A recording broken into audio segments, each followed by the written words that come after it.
chief guest, principal, teachers, and my dear students. Good morning to one and all. The fragrance of flowers spread only in the direction of the wind, but the goodness of a person spreads in all directions. Amidst us, we have an eminent Indian author, sociologist, social activist who doesn't require any introduction. He is a well-recognized figure in the field of literature. He has many works under his name, which includes Povum Purayum, Pustakam, and so on. He has also received many awards like Kendra Sahitya Academy Award for Children's Literature, Kerala Sahitya Academy Award, Kerala Bala Sahitya Institute Award, and many more. He is none other than the pride of Kerala, Shri N.P. Hafiz Muhammad. Silver Hills High Secondary School is proud to witness your presence, sir. On behalf of the school, I extend a hearty welcome to you. Welcome, sir. English Government College, Mogeri. His doctors together. Your endless guidance and support prove that you are together. I extend my gracious welcome to the coordinators, Aditi ma'am. Let me welcome our PTA Vice President, Mr. Abhilash IP School. I also welcome all the PTA executive members and parents. Today, this program has been organized for a little girl. On the row, I would also like to welcome Charunainika's parents and grandparents. Extend a warm welcome to all the teaching and the non-teaching faculties who work round the clock to chisel and shape the future of their students. Welcome all.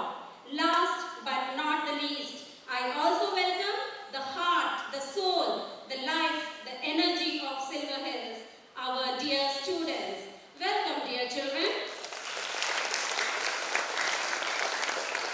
Once again, I welcome you all to this function. Thank you. Thank you, ma'am. Let me invite Honorable guest of the day, Sri N.P. Hafiz Muhammad, Dr. Charunainika, PTA Vice President, Mr. Abhilash, coordinators Aditi Ma'am, Sridhari Ma'am, Shashilal sir, and our respected and most loving Charunainika, dear PTA executive members, parents and grandparents of Charunainika, invited guests, respected teachers, dear supporting staff, and after all and above all, my beloved children. Good morning to all of you.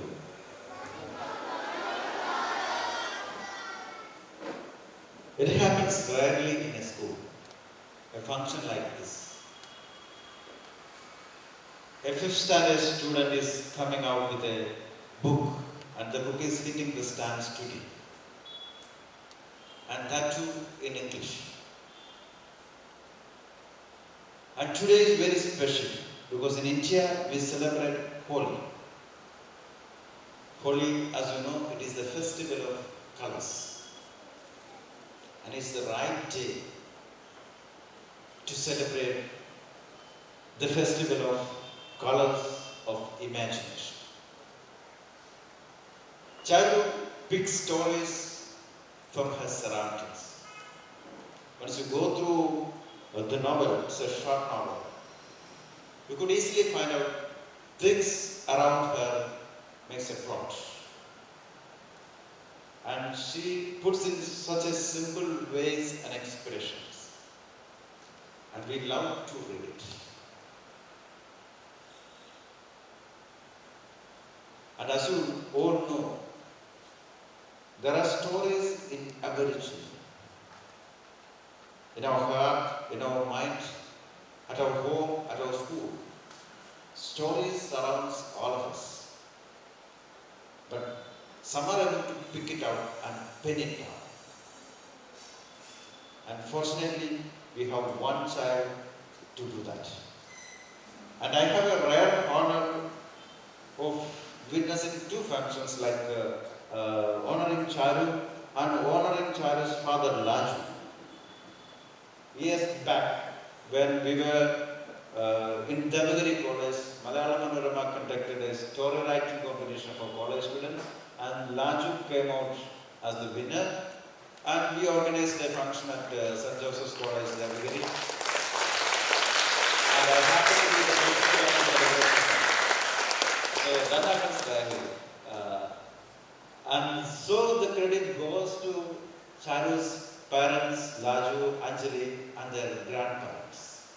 And there are so many other great teachers who initiated her into reading and writing. From her kindergarten onwards, and her primary class teachers, first standard, second standard, third standard, and fourth and fifth, she was almost at home with COVID-19. But still, I was surprised to see that the way she was spending the time during the COVID-19 time.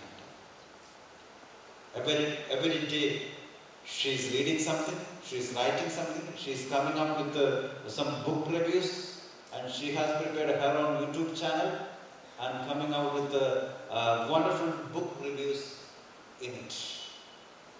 So in fact, it's an inspiration for all the students. So I thought that we should have a function. It is not just to honor Charu, but to inspire the campus. We are all able to do that. We have the potential to do that. But rarely we come out with or we do justice to our potential. It says man is a bundle of possibilities. We have immense talents in us, but rarely we do find it out. If we are ready to find our talents and follow our dreams, as the alchemist says, if you have the mind to follow your dreams, the entire universe conspires in favor of you. But somehow many of us are not happy or not ready to follow our dreams. So in the midway we stop. So this should be an inspiration to follow our dreams. If you want to become a writer, follow your soul, follow your mind. All are not meant for to become engineers and doctors. We have a variety of talents, and we need variety of persons in this society. That's the way the society grows up. It's a heterogeneous society. We need heterogeneous people. People who are excellent and good in all walks of life. Such people can create wonders, and that makes life beautiful. The little things makes life always beautiful. We will be thinking of great and wonderful things and success. That's also different. That's all different things. The success is in becoming a happy human being. The happiness. And do what makes you happy. Child is exactly doing the same thing. What makes you happy? If the study or learning makes you happy, learn. If writing makes you happy, do write. If drawing makes you happy, do draw. So follow your passion. And all of us must have a passion. And follow it with ardent fervor. If you can put an extra energy into your passion, wonders are possible. So, on this day of Holi, let us color our imagination. Let our imagination fly. Let us think, or as we always say, the star should be our destination. Jump for the star, even if you fall. Or jump for the moon, even if you fall, you will land on stars. And it says there is a stardust in everyone. we are all made up of stars. So that one day we all become stars. So this stardust is in all of us. And find out that star dust in us. So that we will become stars one day. So all the best for everyone. And special congratulations to Charu for coming out with this wonderful work. And my appreciation goes to the parents, grandparents and all the teachers who molded Charu to become a writer, and let it be the first book in a row of books that have to come in the future. All the best. Have a great day. God bless you. Thank you. Please, during the pandemic, the 10-year-old Charunainika let loose her imagination to spread wings. Let me invite the renowned writer, orator, translator, Dr. Arun Lal, Assistant Professor, Government College, to introduce the novella, The Unknown Friend.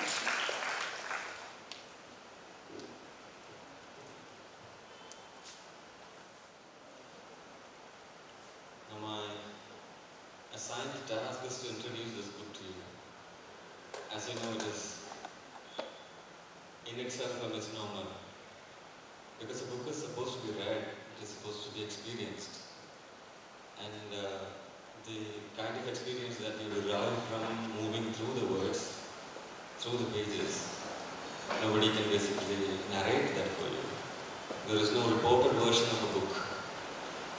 So I try my best to put together what is special about, the book that is about to be published. This is like a lot of other stories that kids have written across the world, written in first person. The narrating voice is I. Hi, my name is Mia is the first sentence. So you are straight away given an invitation into a person's, well, it is debatable whether you can call a child of 5 years or 6 years, can you call them a person as a question, but then somebody who can think of a book, somebody who is comfortable with the world of books, surely that is a person. Reading is an activity that sometimes graduates into writing, but if it doesn't graduate into writing, definitely it goes into creating a parallel universe for the reader. Charunainika, the author of the book, definitely has a very vibrant parallel universe that she has created within herself. Collected from that wholesome experience of reading through, I don't know how many novels, I don't know how many stories, but definitely it is considerable. Definitely it's a huge amount, the kind of books, the number of books that she must have gone through in order to conceive writing a book as a very popular poem by O.N.V. Kurukagos, as the nostalgia of people who learn in Kerala or reminisce about schools in Kerala. ഒരു മയിൽപീലി ഞാൻ ഇന്ന് കാണുമ്പോഴും ഒരു കുട്ടിയാകുവാൻ മോഹം, ഒരു പുസ്തകത്തിനകത്തിരുന്ന് അത് പെറ്റുപെരുകുമെന്ന് ഓർക്കുവാൻ മോഹം. We think of books as not child's play. We don't look at books as things produced by children. Books for children are places where you would hide peacock feathers and you would expect the peacock feather to multiply sitting inside the book. Book was an alien thing for the kids, at least a decade ago. But now you find a lot of people, especially parents who are willing to admit that their kids are able to write and they're able to bring out books.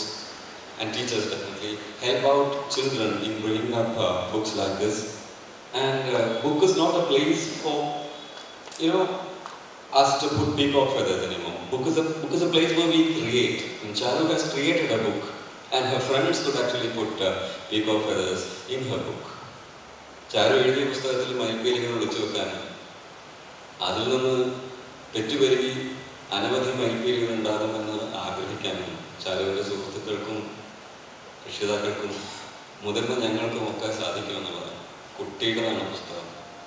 കുട്ടി മയിൽപീലി പുസ്തകത്തിൽ വെച്ച് പുസ്തകത്തിൽ നിന്ന് അകന്നു നിൽക്കുന്ന ഒരാളല്ല, മറിച്ച് പുസ്തകം നിർമ്മിച്ച് പുസ്തകത്തിലേക്ക് മയിൽപീലി വെക്കാൻ നമ്മളെ ക്ഷണിക്കുന്ന ആളാണ്.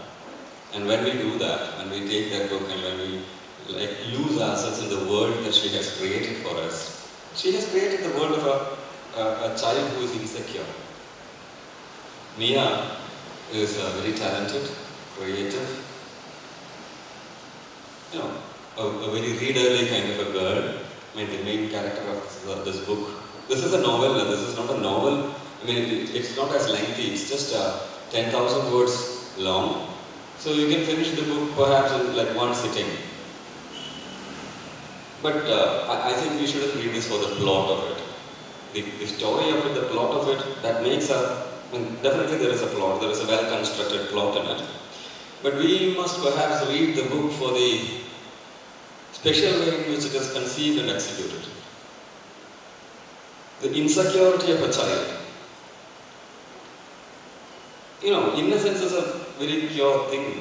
നിഷ്കളങ്കതയ്ക്ക് ഒരു പ്രത്യേക മാനമുണ്ട്. നിഷ്കളങ്കത എന്ന വാക്ക് എന്ന് ഒരാൾക്ക് മനസ്സിലാവുന്നു അന്ന് അയാളുടെ നിഷ്കളങ്കത നഷ്ടപ്പെടുന്നതാണ്. നിഷ്കളങ്കതയിൽ നിന്നുകൊണ്ട് നമുക്ക് നിഷ്കളങ്കതയെ പറ്റി സംസാരിക്കാനാവില്ല. So when you leave innocence, when you move away from innocence, when you enter into something like experience, that is when you can really think about innocence. And I think this author has started moving into experience because she can think of innocence, she can think of boredom, she can think of insecurity, she can think of body shaming, she can think of a lot of other things that are in the air, and she is also surprisingly politically correct. I mean, that is a lot for a student to achieve. That is not for a kid of her age to achieve, to be politically correct. To strive to be politically correct is also something that you wouldn't expect from a child who is generally conceived as adamant. കുട്ടികൾക്ക് വാശിയുണ്ടാവും, സ്വാർത്ഥതയുണ്ടാവും. കുട്ടികളുടെ ലോകത്ത് ക്രൂരതയ്ക്ക് പോലും അതിൻ്റെതായ ചാരുത ഉണ്ടാവും എന്നാണ് നമ്മൾ മനസ്സിലാക്കുക.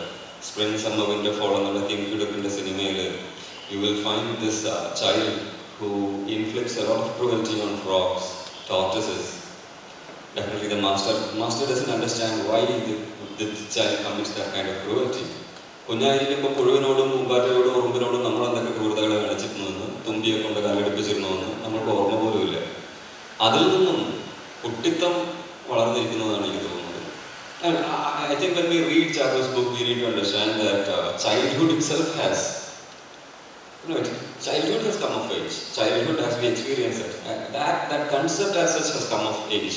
So she can sit down, think of a story of an insecure child, and then this insecurity is basically because her parents are leaving her at a boarding school. And this boarding school is a place where she doesn't connect with people. She can't successfully connect with people who are shallower than herself. Like the friends that she has, they are all either non-readers or people who are not interested in the kind of subjects and philosophizing that she is interested in. And this basically makes her feel alienated in that particular context. So that alienation is depicted beautifully, correctly in that novel. And the novel doesn't mean that the novel is a very serious, great, solemn kind of a narrative.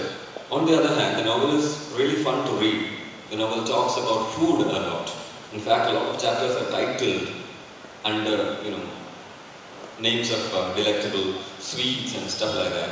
So what happens is this novel goes through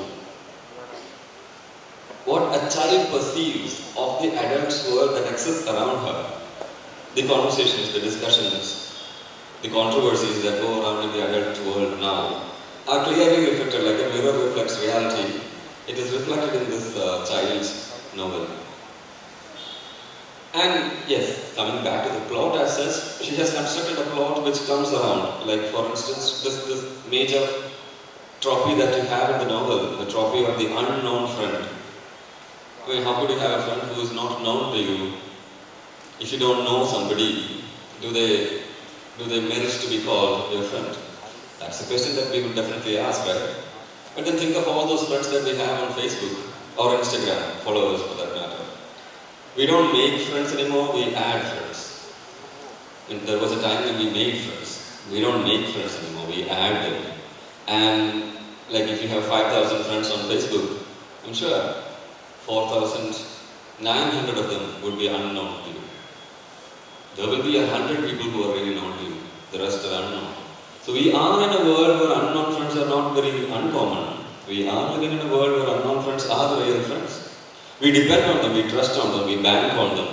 We look forward to the way they respond to us. But here, the medium that she used in this novel to talk about unknown friends. Well, this is also online. She gets an online friend. Mia gets an online friend, Maya.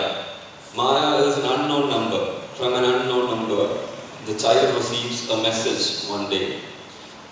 Remember, this child is in a boarding school. She is not supposed to send messages to unknown numbers. She is not supposed to receive messages or calls from unknown numbers. So when the unknown number, who identifies herself as Maya, starts chatting up with her, well, this is where the wonderland actually starts unfolding in the novel. ആലീസിന്റെ അത്ഭുത ലോകത്ത് സമയമില്ല എന്ന് പറഞ്ഞുകൊണ്ട് ഒരു മാളത്തിലേക്ക് ഓടിപ്പോയ ഒരു മുയലുണ്ട്. ആ മുയൽ ആലീസിന്റെ അജ്ഞാത സുഹൃത്തായിരുന്നിരിക്കണം, അൺനോൺ ഫ്രണ്ട് ആയിരുന്നിരിക്കണം. കാരണം അതുപോലെ മിയ എന്ന കഥാപാത്രത്തെ അത്ഭുത ലോകത്തേക്ക് ക്ഷണിച്ചു കൊണ്ടുപോകുന്നത് മായ എന്ന വാട്സപ്പ് നമ്പറിൽ, ഏതോ അറിയാത്ത വാട്സപ്പ് നമ്പറിൽ നിന്ന് വരുന്ന സന്ദേശം ആണ് അവളെ അറിയാത്ത ലോകത്തേക്ക് വിളിച്ചു കൊണ്ടുപോകുന്നത്. And in the unknown world, she starts sharing whatever she wanted to share with her parents, whatever she wanted to share with her friends, whatever she conceived of as a real friend. I mean, the perfect friend that she could ever imagine. She finds that identity, that persona in this unknown friend. And then she starts giving out whatever she ever wanted. She starts discussing books with the unknown friend. She starts discussing everyday trifles that happen on the campus, that she discusses with the unknown friend. She discusses her likes and dislikes with the unknown friend. She likes food a lot, so she definitely discusses a lot of food with the unknown friend. She talks about Roald Dahl. She talks about Charlie and the Chocolate Factory. She brings into discussion a whole lot of novels, a hell lot of works that she goes through every day. She talks about reading, she talks about playing. And that is how the novel proceeds. This is the lion's share of the plot. Chapter after chapter, you have conversations where something happens to Mia and this is reported to Maya. And the spoiler, if I'm allowed to introduce it to you, the spoiler is that the friend is none other than her mother, Aisha. Aisha assumes this identity of Maya and she starts chatting up with Mia. In the final chapter, you will find that it is the mother. She comes to the campus. She says that, okay, we are taking you back to your previous school because she is not comfortable with the school. She's taken back to she's promised that she will be taken back to the previous school, and she says that she could, Aisha says that Mia could live with her parents. Everything is happy, and happily ever after kind of a fairy tale ending is given to the book. So this is what the book is. I mean, this is what the book is supposed to come out if you are trying to give it in a presentation. I'm trying to, as I said in the beginning, I'm trying to narrate this book to you, and it's not a good thing to narrate a book. You have to read the book, right? How exactly does she present this? That is where the crux is. What is being said is a non-issue.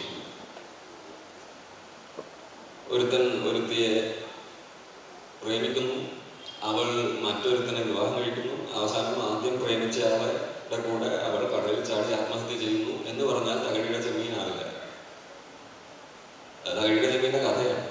So അതുപോലെ when I tell you this is what happens in Charu's book, don't think that this is what happens in Charu's book.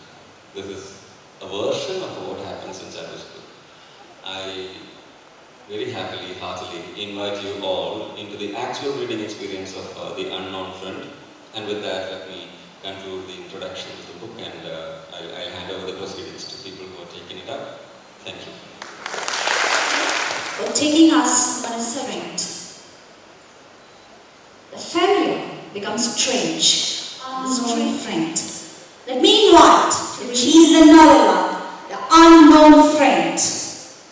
I request all the dignitaries to join our guest as he unveils The Unknown Friend.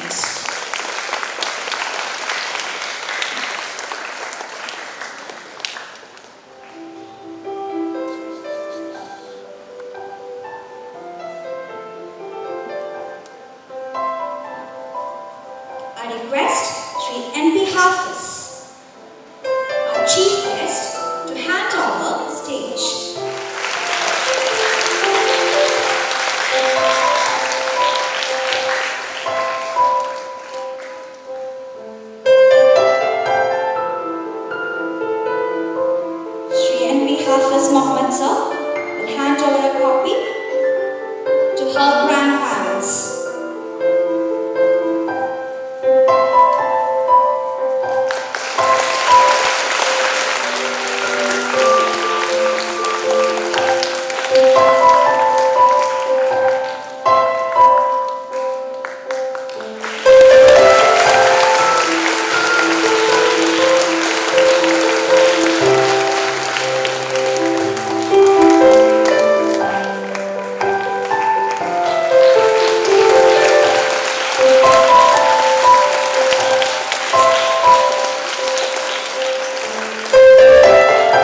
respected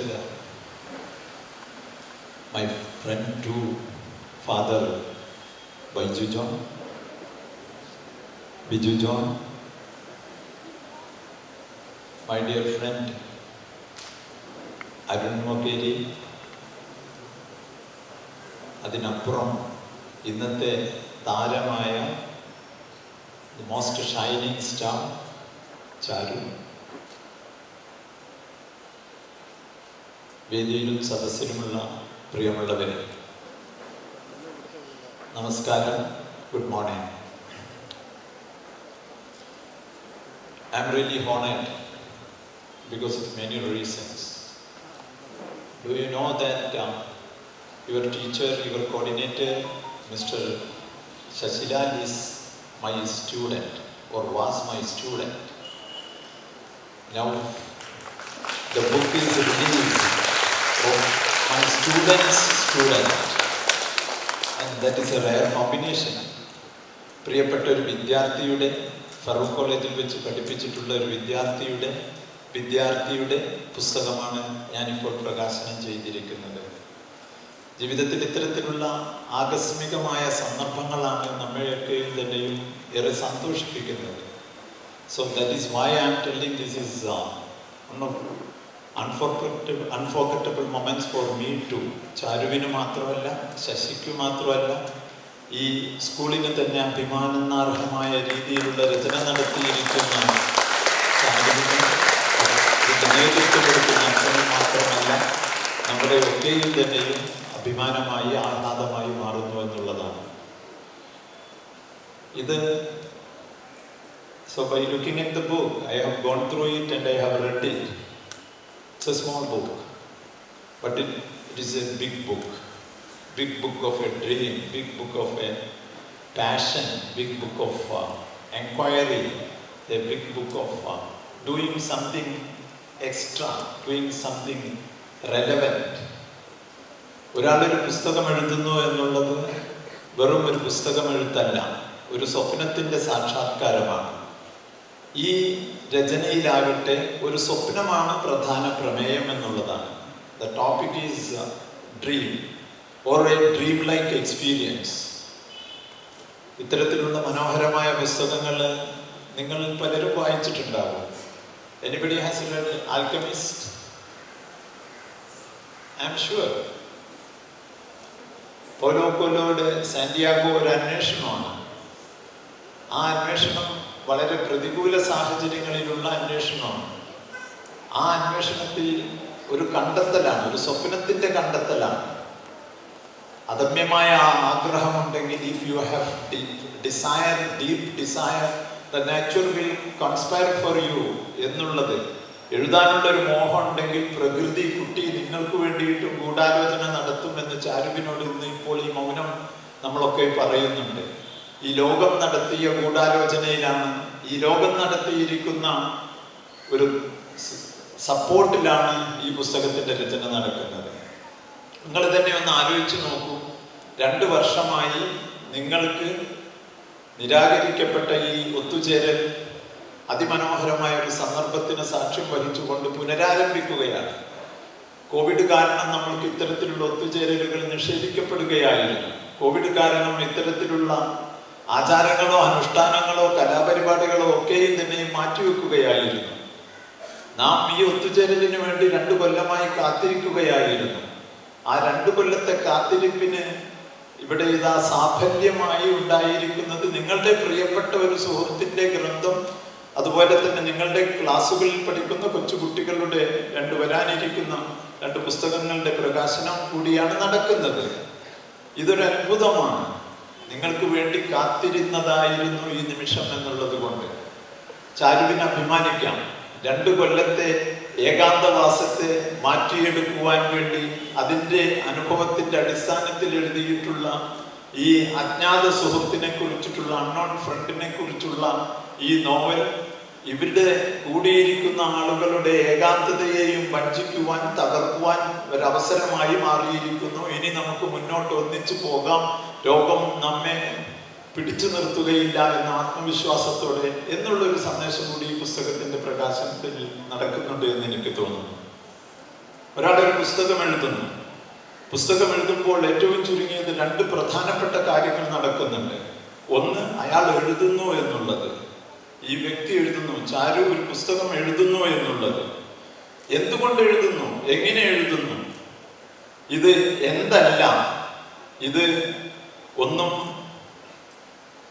ഇതൊരു കണക്കെഴുത്തല്ല. This is not a mathematical. ഒരു പുസ്തകം എഴുതുന്നതല്ല ഇത്. ഒരു ഉത്തരക്കടലാസിൽ ഉത്തരം എഴുതുന്നതല്ല. You have to find out the difference between a creative work and another writings. We do all write. നമ്മളൊക്കെ എഴുതുന്നുണ്ട്. Shakespeare ഉപയോഗിച്ചിരിക്കുന്ന അക്ഷരങ്ങൾ തന്നെയാണ് നമ്മൾ ഉപയോഗിക്കുന്നത്. വലിയ വ്യത്യാസമൊന്നുമില്ല. ടോൾസ്റ്റോയ് ഉപയോഗിച്ചിരിക്കുന്ന അക്ഷരങ്ങൾ തന്നെയാണ് നമുക്കും എഴുതാനുള്ളത്. ഈ അക്ഷരങ്ങൾ എങ്ങനെ എഴുതുന്നു എന്നുള്ളത്, ഇതൊരു കണക്കെഴുത്തല്ല, ഇതൊരു ഉത്തരക്കടലാസല്ല, ഇതൊരു ഡയറി കുറിപ്പല്ല, ഇതൊരു കത്തെഴുത്തല്ല, ഇത് നോട്ട്സ് എടുക്കലും അല്ല. ഇതൊരു ക്രിയേറ്റീവ് വർക്കാണ്. ഇതൊരു കഥയാണ്. കഥയോ കവിതയോ നാടകമോ ലേഖനമോ എഴുതുമ്പോൾ ഒരു ക്രിയേറ്റീവ് വർക്കായി തീരുന്ന ഒരു പ്രക്രിയയുണ്ട്. There is a process behind this writing. ആ പ്രോസസ്സാണ് പ്രധാനപ്പെട്ടത് എന്ന് പറയുന്നത്. അപ്പോൾ കഥ എഴുതുന്നു എന്നുള്ളത് തന്നെയാണ് ഒരു പുസ്തകം ഒരാൾ എഴുതുമ്പോൾ അല്ലെങ്കിൽ ഒരു സാഹിത്യരചന നടത്തുമ്പോൾ നടക്കുന്ന ആദ്യത്തെ പ്രക്രിയ. ഇതാരൊക്കെ വായിക്കും എന്നുള്ളത് അറിയില്ല. ടോൾസ്റ്റോയ് എഴുതുന്ന സമയത്ത് ഈ പുസ്തകം കേരളത്തിലിരുന്ന് മലയാളത്തിലാക്കിയിരിക്കുന്ന ഒരു യുദ്ധവും സമാധാനവും 8ാം ക്ലാസ്സിൽ പഠിക്കുന്ന ഹാഫിസ് മുഹമ്മദ് വായിക്കുമെന്ന് ടോൾസ്റ്റോയ് കരുതിയിട്ടില്ല. അറിയില്ല, ആർക്കും അറിയില്ല. തകഴി ചെമ്മീൻ എഴുതുമ്പോൾ ചെമ്മീനെ കുറിച്ച് ഈ ദിവസം അരുൺ മൊഗേരി എന്ന് പറയുന്ന ഒരു അധ്യാപകൻ ഇവിടെ നിങ്ങളുടെ മുന്നിൽ 4 വാചകങ്ങളിൽ അവതരിപ്പിക്കുമെന്നുള്ളത് തകഴി ശിവശങ്കരപിള്ള ആലോചിച്ചിട്ടില്ല. എഴുതുന്നയാൾ തന്നെ പ്രിയപ്പെട്ട ഒരാൾ കാത്തിരിക്കുന്നുണ്ട് എന്ന് വിചാരിക്കുന്നുണ്ട്. ശ്രീ എം ടി വാസുദേവൻ നായരുടെ അതിമനോഹരമായ ഒരു വാചകമുണ്ട്. ഞാൻ എഴുതുന്നത് എൻ്റെ അജ്ഞാതനായ ഒരു സുഹൃത്ത്, അജ്ഞാതയായ ഒരു സുഹൃത്ത് എൻ്റെ രചന വായിക്കാൻ കാത്തിരിക്കുന്നു എന്നുള്ളത് കൊണ്ടാണെന്നുള്ളത്. എഴുത്തുകാരനും എഴുത്തുകാരിയും കാത്തിരിക്കുന്നതും അജ്ഞാതരായ സുഹൃത്തുക്കളെ തന്നെയാണ് എന്നർത്ഥം. എഴുതുമ്പോൾ രണ്ടാമത് സംഭവിക്കുന്ന ഒരു കാര്യമുണ്ട്. അത് വായിക്കുന്നു, വായിക്കപ്പെടുന്നു എന്നുള്ളത്. ഇത് പരീക്ഷയ്ക്ക് വേണ്ടിയിട്ടുള്ള വായനയല്ല.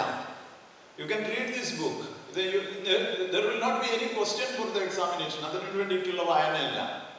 ഈ പുസ്തകം നിങ്ങൾക്ക് വായിക്കാം. ഈ പുസ്തകത്തെ കുറിച്ച് നിങ്ങൾക്ക് ചർച്ച ചെയ്യാം. ഈ പുസ്തകത്തെ കുറിച്ച് നിങ്ങൾക്ക് അഭിമാനത്തോടു കൂടെ സംസാരിക്കാം.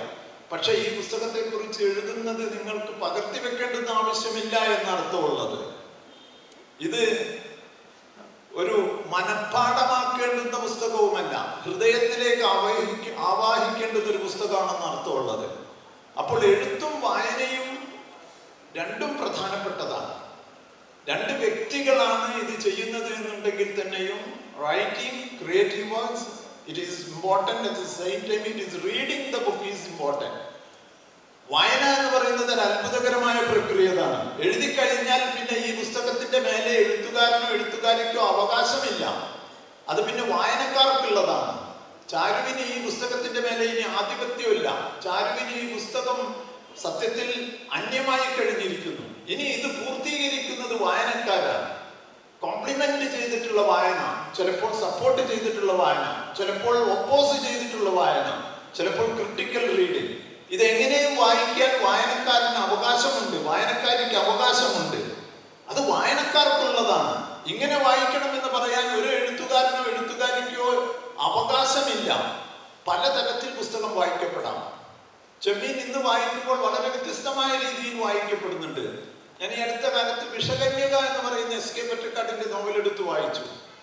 എസ്.കെ. പൊറ്റക്കാട് എനിക്ക് പ്രിയപ്പെട്ട കഥാകൃത്താണ്, നോവലിസ്റ്റാണ്. ദേശത്തിന്റെ കഥയും തെരുവിന്റെ കഥയും നമ്മുടെ മിഠായി തെരുവിന്റെ കഥയും ഒക്കെ എഴുതിയിട്ടുള്ള ലോകമാകെ സഞ്ചരിച്ച് സഞ്ചാരക്കുറിപ്പുകൾ എഴുതിയിട്ടുള്ള എഴുത്തുകാരനാണ്. പ്രിയപ്പെട്ട എഴുത്തുകാരിൽ ഒരാളാണ്. എൻ്റെ ഉപ്പയുടെ ഏറ്റവും അടുത്ത സുഹൃത്തുക്കളിൽ ഒരാളാണ്. പക്ഷെ വിഷകന്യക ഞാൻ ഈ കോവിഡ് കാലത്ത് എടുത്ത് വായിച്ചു നോക്കുമ്പോൾ എത്ര സ്ത്രീവിരുദ്ധമായ ഒരു പുസ്തകമാണ് ഇത് എന്ന് എനിക്ക് തോന്നുന്നത്. വായന പല തലങ്ങളിലേക്ക് നീങ്ങുന്നു എന്നുള്ളതാണ്. Your reading has many dimensions. Situations മാറുമ്പോഴുള്ളത്. 10 കൊല്ലം കഴിഞ്ഞ് ആൽക്കമിസ്റ്റ് വായിക്കപ്പെടുമോ എന്നുള്ളത് നമുക്കറിയില്ല. പക്ഷെ വായിക്കപ്പെടുമ്പോൾ ഇന്ന് ഞാനും നിങ്ങളും വായിക്കപ്പെട്ട പോലെ ആയിരിക്കില്ല വായിക്കുന്നത് എന്നുള്ളത്. റിച്ചാർഡ് ബാച്ച് എന്ന് പറയുന്ന ഒരു അമേരിക്കൻ എഴുത്തുകാരനുണ്ട്. റിച്ചാർഡ് ബാച്ച് എന്ന് പറഞ്ഞിട്ടുള്ള ആദ്യത്തെ പുസ്തകം തന്നെ അതിമനോഹരമാണ്. ജൊനാഥൻ സീകൾ എന്ന് പറഞ്ഞിട്ടുള്ളൊരു പുസ്തകം, ചെറിയ പുസ്തകമാണ്, വായിച്ചവരിവിടെ ഉണ്ടാകണം, വായിക്കണം നിങ്ങൾ. സ്വപ്നത്തിന്റെ പിന്നാലെയുള്ള ഒരു സഞ്ചാരമാണ് ജൊനാഥൻ സീഗളിന്റെ റിച്ചാർഡ് ബാച്ച് എന്ന് പറയുന്ന ഗ്രന്ഥം. ഒരു കടൽക്കാക്ക സ്വപ്നം കാണുകയാണ്. കഥാപാത്രങ്ങൾ കടൽക്കാക്കയാണ്, മനുഷ്യരില്ല. കടൽക്കാക്കകൾ സാധാരണ മേഘത്തിന് താഴെ സഞ്ചരിക്കുന്നു, പറക്കുന്നു, ഭക്ഷണം കഴിക്കാനോ മറ്റ് കടൽക്കാക്കയുമായിട്ടുള്ള ഇണചേരാനോ വേണ്ടിയിട്ട് അവർ ജീവിക്കുന്നു. സുരക്ഷിതത്വം മാത്രമേ ഉള്ളൂ. ജൊനാഥൻ വിചാരിക്കുകയാണ്, എനിക്ക് കടൽ കാക്ക എന്നുള്ള നിലക്ക് മേഘങ്ങൾക്കപ്പുറം പറക്കണം, 3000 കിലോമീറ്റർ വേഗതയിൽ എനിക്ക് പറക്കണം. നിരന്തരമായ പരിശീലനം നടത്തി. അപ്പോഴൊക്കെ മറ്റു കടൽക്കാക്കകൾ പറഞ്ഞു, നീ ഒരു ഭ്രാന്തൻ കടൽക്കാക്കയാണെന്ന്. ഈ ഭ്രാന്തൻ കടൽക്കാക്ക അവസാനം പറന്ന് മേഘങ്ങൾക്ക് മീതെ പറന്ന് അതിവേഗത്തിൽ പറന്ന് തന്റെ സ്വപ്ന സാക്ഷാത്കാരം നടത്തുന്നതോടുകൂടിയാണ് നോവൽ അവസാനിക്കുന്നത്. Jonathan seagull. ഓരോ എഴുത്തുകാരിക്കും ഇത്തരത്തിലുള്ള ഒരു സ്വപ്നമുണ്ട്. ഒരു പുസ്തകം എഴുതുമ്പോൾ ഒരു ആഗ്രഹമുണ്ട്, അടങ്ങാത്ത അഭിനിവേശമുണ്ട്, ഡീപ് ഡിസയർ. അത് സഫലീകരിക്കുവാൻ വേണ്ടിയിട്ടാണ് ചാരു എന്ന് പറയുന്ന ആൾ ഈ അൺനോൺ ഫ്രണ്ട് എഴുതിയിരിക്കുന്നുള്ളത്. ഞാൻ പുസ്തകത്തെക്കുറിച്ച് അധികം പറയുന്നില്ല, എൻ്റെ സുഹൃത്ത് അരുൺ അതിനെക്കുറിച്ച് പറഞ്ഞത് കൊണ്ട്. ഇത് കോവിഡ് കാലത്തുണ്ടായ ഏകാന്തതയാണ്. ആ ഏകാന്തതയിൽ തൻ്റെ മനസ്സുണ്ടാക്കിയിരിക്കുന്ന ഒരു വിഭ്രാന്തിയാണ്, ഒരു ഫാന്റസിയാണ്. ആ ഫാന്റസി ശരിക്കുള്ളതാണോ? ആകാം, അല്ലയോ? അല്ല. ആര് അവസാനം അത് കണ്ടെത്തുന്നു? തൻ്റെ അമ്മ തന്നെയാണ്. അമ്മയുമായുള്ള ഒരു വല്ലാത്ത അമ്മയിലേക്കുള്ള തിരിച്ചുപോക്ക്, വേർപിരിഞ്ഞു നിൽക്കുന്ന, ജോലിയെടുപ്പിന്റെ കാര്യത്തിന് വേണ്ടി ബോർഡിംഗ് സ്കൂളിലാക്കിക്കൊണ്ട് വേർതിരിഞ്ഞിരിക്കുന്ന ഒരു അമ്മയിലേക്കുള്ള ഒരു യാത്ര തന്നെയാണ് ഇത് എന്നുള്ളത് നമുക്കപ്പോൾ മനസ്സിലായി തീരും. ഞാനിപ്പോൾ അവിടെ ഇരുന്ന് ചോദിക്കുകയായിരുന്നു, ബോർഡിംഗ് സ്കൂൾ കുട്ടിക്ക് ഇഷ്ടമാണോ? ഇഷ്ടമല്ല എന്ന് പറഞ്ഞിട്ടുള്ളത്.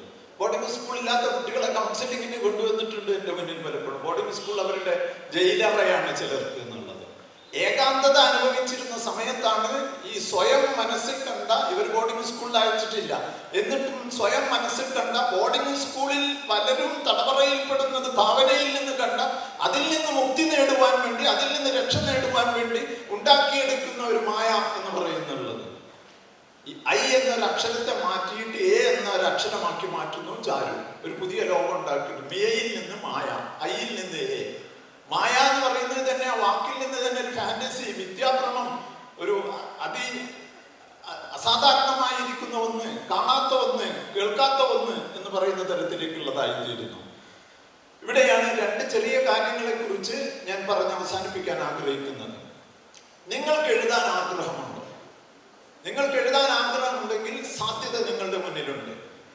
എഴുത്ത് എന്ന് പറയുന്നത്, സാഹിത്യം എഴുത്ത് എന്ന് പറയുന്നത് പരമ്പരാഗതമായി പാരമ്പര്യമായി കിട്ടുന്നതല്ല. എൻ പി മുഹമ്മദ് എഴുതിയത് കൊണ്ടല്ല NP ആഫീസ് മുഹമ്മദ് എഴുതുന്നത്. NP മുഹമ്മദ് എഴുതിയത് കൊണ്ട് മക്കളായ 7 പേരും എഴുതാൻ ഇരുന്നിട്ടില്ല. ചുറ്റുവട്ടം പ്രധാനപ്പെട്ടതാണ്. എഴുത്ത് ജന്മസിദ്ധമല്ല. ആധുനിക മനഃശാസ്ത്രവും ജനറ്റിക്കൽ സയൻസിനും ഇത് തെളിയിക്കാൻ സാധിച്ചിട്ടില്ല. ഒരു കാലത്ത് നമ്മളൊക്കെ പറഞ്ഞ് പറ്റിച്ചിരുന്നു, ജന്മസിദ്ധിയാണ്, ജന്മവാസനയാണ്, ഇന്നയിറ്റാണ്, ഇൻബർത്താണ്. എന്താണെന്നറിയാവോ അതിന്റെ പിന്നിലുള്ള ഗൂഢാലോചന? പിന്നാക്കം നിൽക്കുന്ന ആളുകൾക്ക്, കീഴാളർക്ക്, താഴെ കിടക്കുന്നവർക്ക് ഒന്നും തന്നെയും വായിക്കണ്ട, എഴുതണ്ട എന്നുള്ള ഒരു കൽപ്പന അതിന്റെ പിന്നിലുണ്ടായിരുന്നു. എന്ന് വെച്ചാൽ നിങ്ങൾ എന്ത് പറഞ്ഞിട്ടും എന്ത് ചെയ്താലും നിങ്ങൾക്ക് പാട്ട് പാടാൻ പറ്റൂല, നിങ്ങളുടെ അച്ഛൻ പാട്ടുകാരനല്ല. ഒരു കുട്ടി എനിക്ക് കത്തയച്ചു. ആ കത്തിൽ ഇങ്ങനെയാണ് ഉണ്ടായിരുന്നത്: പാരമ്പര്യമല്ലേ, യേശുദാസ് പാട്ടുകാരനായി, യേശുദാസിന്റെ മകനും പാട്ടുകാരനായി, യേശുദാസിന്റെ അച്ഛനും പാട്ടുകാരനായിരുന്നു. പക്ഷെ യേശുദാസിന്റെ മകന്റെ മകൻ പാട്ടുകാരനാകുമോ? യേശുദാസിന്റെ അച്ഛനോ അതിന്റെ അപ്പുറത്തോ ഒരു പാട്ടുകാരനോ പാട്ടുകാരിയോ ഉണ്ടായിട്ടില്ല.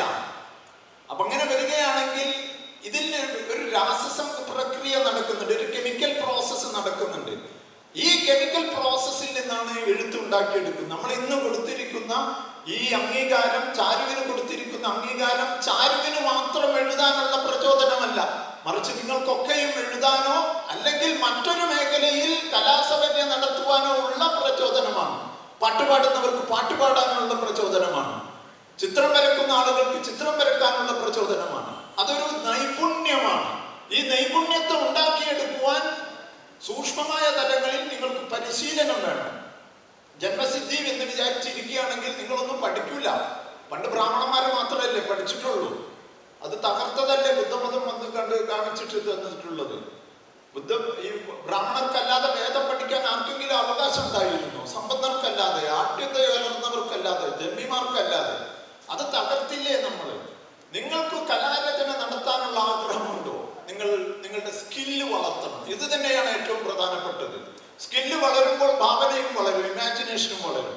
ഇമാജിനേഷനും സ്കില്ലും ഉള്ള ഒരാളിനെ എഴുതാതിരിക്കാൻ പറ്റില്ല, ഒരാൾക്ക് പാട്ട് പാടാതിരിക്കാൻ പറ്റില്ല. ഈ നൈപുണ്യത്തെ വളർത്തിയെടുക്കുന്നതിന് ഉതകുന്ന തരത്തിലുള്ള ഉചിതമായ appropriate training is needed for that. ഈ ഉചിതമായ പരിശീലനം നിങ്ങൾക്കുണ്ടെങ്കിൽ നിങ്ങൾക്കും എഴുത്തുകാരായി തീരാം. കഥ എഴുതാനുള്ള ഒരു പ്രമേയം വേണം, കഥ എഴുതാനുള്ള ഒരു പ്ലോട്ട് വേണം. അതെവിടുന്നാണ് കിട്ടുന്നത്? നമ്മൾ പുസ്തകം വായിച്ചാൽ അത് ലഭിക്കാതിരിക്കാം. പക്ഷെ ലോകത്തെ സൂക്ഷ്മമായ നിരീക്ഷണം നടത്തുന്ന ഒരു മനസ്സ് നിങ്ങൾക്കുണ്ടെങ്കിൽ, ഒരു പുഴുവിനെ കണ്ടാൽ ആ പുഴുവിന്റെ സഞ്ചാരം നോക്കിക്കൊണ്ട് ഒരു തീവണ്ടി നിങ്ങൾ മനസ്സിൽ കാണുന്നുണ്ടെങ്കിൽ, ഒരു കാർമേഘത്തെ നോക്കിക്കൊണ്ട് കാർമേഘത്തിന്റെ പഠനങ്ങൾ സഞ്ചാരം നടത്തുമ്പോൾ ഒരു കൂട്ടം ആട്ടിൻകൂട്ടത്തെ മേയിച്ചുകൊണ്ട് പോകുകയാണെന്ന് നിങ്ങൾ പറയുകയാണെങ്കിൽ, ഖസാക്കിന്റെ ഇതിഹാസത്തിൽ നക്ഷത്രങ്ങളുടെ ഊഞ്ഞാല് എന്ന് പറയുന്നുണ്ട്. രവി കണ്ടിരിക്കുന്ന ഒരു സ്വപ്നത്തെ കുറിച്ചിട്ടുള്ള ഈ സ്വപ്ന ദർശന സമാനമായ സ്വപ്നത്തിൽ നിന്നെണ്ണമുള്ള ആലോചന, നിരീക്ഷണം എന്നാണ്, ഒബ്സർവേഷനാണ് വേണ്ടത്. നിങ്ങൾ ഈ ലോകത്തെ നിരീക്ഷിക്കണം. നിങ്ങളും ഞാനും കാണുന്ന സാമൂഹിക ജീവിതം തന്നെയാണ് എം ടി വാസുദേവൻ നായരും എൻ പി മുഹമ്മദും പുനത്തിൽകുഞ്ഞും പിള്ളയും കാക്കനാടനും ഒക്കെ കാണുന്നത്. പക്ഷെ ആ കാണലിൽ നിന്ന് വേർതിരിച്ചൊന്ന് പറയാനുണ്ട്, വേറിട്ടൊന്നൊരു പറയാനുണ്ട് എന്നുള്ളതിലേക്ക് എത്തുന്നിടത്താണ് സാഹിത്യരചന എത്തുന്നത്. അതാണ് നിങ്ങളുടെ പ്രമേയം. ആ പ്രമേയം നിങ്ങളുടെ ചുറ്റുവട്ടത്ത് തന്നെയുണ്ട്. ചാരുവിന്റെ ചുറ്റുവട്ടത്ത് കോവിഡ് ഉണ്ടാക്കിയിരിക്കുന്ന ഒരു അന്തരീക്ഷത്തിൽ നിന്നാണ് ചാരു ഈ പ്രമേയത്തിലേക്ക് സഞ്ചാരം നടത്തുന്നത്. ഇത് കിട്ടിക്കഴിഞ്ഞിട്ടുണ്ടെങ്കിൽ യാതൊരു സംശയവുമില്ല, ഒരു കാലത്ത് എങ്ങനെയാണ് ഇതൊക്കെ എഴുതിയിരുന്നത്? നമ്മൾ കല്ലിൽ എഴുതി. പഴയ രചനയുടെ ചരിത്രം എടുത്ത് നോക്കി. നമ്മൾ ഗുഹാമുഖങ്ങളിൽ എഴുതി. ഗുഹാമുഖങ്ങളിൽ നമ്മൾ എഴുതി വെച്ചു. നിങ്ങൾ വയനാട്ടിൽ പോവുകയാണെങ്കിൽ എടക്കൽ ഗുഹകൾ കാണണം. ഇന്ത്യയിലെ ഏറ്റവും പ്രധാനപ്പെട്ട ഗുഹകളിൽ ഒന്നാണ് എടക്കൽ കേവ്. കേരളത്തിൽ ഏറ്റവും സമ്പാദ്യമായി നിൽക്കുന്നത് എന്താണെന്ന് ചോദിച്ചാൽ ഞാൻ പറയും, നമ്മുടെ സെക്രട്ടേറിയറ്റ് അല്ല, നമ്മളുടെ ജുമാ മസ്ജിദ് അല്ല, അല്ലെങ്കിൽ നമ്മുടെ ഒരു അമ്പലമോ ഒന്നുമല്ല, മറിച്ച് എടക്കൽ കേവാണെന്നുള്ളത്. 7000 വർഷങ്ങളുടെ ചരിത്രമുണ്ട് അവിടുത്തെ അകത്തുള്ള ചിത്രരചനകൾക്ക്. ആ രചനയിൽ നിന്ന് ഓലകളിലേക്ക് മാറി, ഓലകളിൽ നിന്ന് കടലാസിലേക്ക്, പേപ്പറസ് കടലാസിലേക്ക് മാറി. ഇപ്പോൾ നാം എഴുതുന്നത് ഒരു അദൃശ്യമായ രീതിയിലാണ്. അതാണ് ഈ നോവലിന്റെയും ഒരു പ്രത്യേകത ഉള്ളത്. അദൃശ്യമായ അക്ഷരങ്ങളിലാണ് നമ്മൾ എഴുതുന്നത്. അച്ചടിക്കണമെന്നില്ല. അദൃശ്യമായ സുഹൃത്താണ് മായ. അത് നേരിട്ട് മുന്നിൽ എത്തണമെന്നില്ല. അത് നമ്മുടെ ഇന്നത്തെ സാങ്കേതിക വിദ്യ ഉപയോഗിച്ചുകൊണ്ട് നമ്മുടെ എഴുത്തിന് വന്നിരിക്കുന്ന മാറ്റം കൂടിയാണുള്ളത്. ഭാവനയുള്ളവർക്ക് എഴുതാൻ സാധിക്കും. ഭാവന ജന്മവാസനയല്ല, ഭാവന ഉണ്ടാക്കിയെടുക്കുന്നതാണ്. നിരീക്ഷണ ബോധം, പരിശീലനം ലഭിച്ചു കഴിഞ്ഞിരിക്കുന്ന നൈപുണ്യം, ഒരാശയവുമായിട്ട് നിങ്ങൾക്ക് കഥ എഴുതാൻ ഒരു ആശയം കിട്ടിയെന്ന് വിചാരിക്കുക. എനിക്ക് 8ാം ക്ലാസ്സിൽ പഠിക്കുന്ന സമയത്ത് കുഞ്ഞുണ്ണി മാഷ് പറഞ്ഞു തന്നിരിക്കുന്ന ഒരു പാഠമുണ്ട് മാതൃഭൂമി ആഴ്ചപ്പതിപ്പിലൂടെ. അന്ന് കുട്ടേട്ടൻ എന്ന് പറഞ്ഞ ഞങ്ങളുടെ എഴുത്തുകളെ നോക്കുന്ന ആളായിരുന്നു കുഞ്ഞുണ്ണി മാഷ്. ഒരു പ്രമേയം നിങ്ങൾക്ക് തലയിൽ കയറിയിട്ടുണ്ടെങ്കിൽ, ഒരു കഥ എഴുതണം, കവിത എഴുതണം എന്നുള്ള ഒരു ആശയം നിങ്ങളുടെ മനസ്സിൽ കിട്ടിയിട്ടുണ്ടെങ്കിൽ ഉടനെ തന്നെ എഴുതണമെന്നില്ല. നിങ്ങളത് മനസ്സിൽ കൊണ്ടു നടക്കുക. നിങ്ങൾ മനസ്സിൽ അത് പേറി നടക്കുക. അതിനെക്കുറിച്ച് പേർത്തും ആലോചിക്കുക. അതിനെക്കുറിച്ച് ആലോചന നടത്തുന്തോറും നിങ്ങൾക്ക് പുതിയ രൂപഭാവങ്ങളിലേക്ക് പോകുവാനുള്ള, അതിന് പുതുതായ ഒന്ന് കണ്ടെത്തുവാനുള്ള. നിങ്ങൾ നോക്കി, ഈ കൊച്ചു നോവലിൽ മായ അമ്മയായി മാറുന്നു. ഇത് എവിടെ നിന്നും കിട്ടി? ചാരുവിന് തലയിൽ ഇങ്ങനെ ഇറ്റിച്ചു കൊടുത്തതാണ്. ചാരു അതിനെക്കുറിച്ച് ആലോചിച്ച് ഈ അജ്ഞാതയായിരിക്കുന്ന സുഹൃത്തിനെ, ഈ ഒളിഞ്ഞിരിക്കുന്ന സുഹൃത്തിനെ വെളിപ്പെടുത്തുന്നിടത്തു നിന്നാണ് ഈ നോവലിന്റെ പരിമാണം എന്നുള്ളത്, അവസാനം എന്നുള്ളത് കണ്ടെത്തിയിട്ട് ആലോചിക്കുകയാണ്. ചിലപ്പോൾ ആലോചിക്കാതെ കഥാപാത്രങ്ങൾ വരും. ഞാൻ S10000 എന്നുള്ളൊരു നോവൽ എഴുതിയപ്പോൾ അതിലെ പ്രധാന കഥാപാത്രം ഞാൻ തന്നെയാണ്, എൻ്റെ കുടുംബാംഗങ്ങളാണ്, എൻ്റെ കൂട്ടുകാരാണ്.